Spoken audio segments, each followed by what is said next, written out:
নির্যাতনের স্টেম রোলারটা কেমন সেই ইতিহাস আমি বর্ণনা করতে আসি নাই। আমি আপনাদেরকে বলতে চাই 4 তারিখের আগেও তারা আমার নামে একটা মামলা দিয়েছে। সেই মামলা হলো টেলিভিশন চুরির মামলা। আমি টেলিভিশন চুরি করেছি। সেই মিস্টার ইবলিসও যে মামলার কথা শুনলে লজ্জায় হয়তো ওই জায়গায় থাকবে না, শয়তান মনে করবে যে আমার চেয়েও বড়টা এখানে আছে। এভাবে করে অসংখ্য নেতা কর্মীরা আমাদের বাড়িতে থাকতে পারে না। 5 তারিখের পট পরিবর্তনের পর আমরা ইচ্ছে করলে অনেক কিছু করতে পারতাম, আমরা করি নাই, আমরা করব না। কেন করি নাই? ইসলাম এটা বরদাস্ত করে না।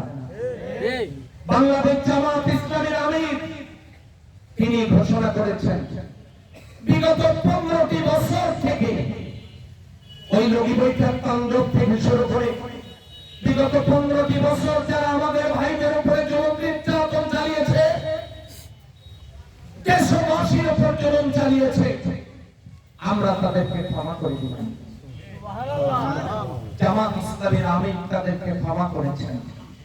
জামাত ইসলামী ওই সংগঠনের নাম যাদের উপরে আপনারা জুলুম চালানোর পরও জামাত ক্ষমা করতে পারে না।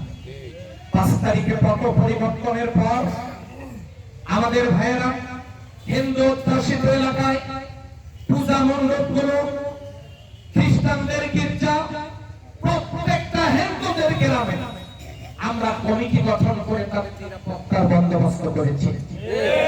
যারা আমাদেরকে আমাদের বাড়িগুলো পুলিশকে দিয়ে দেখা দিয়েছে, তাদের উপর জুলুম করা তো দূরে থাক, তাদের বাড়িগুলো আমরা রাত্রিবেলা পাহারা দেওয়ার চেষ্টা করছি। জামাত ইসলামী সেই সংগঠন।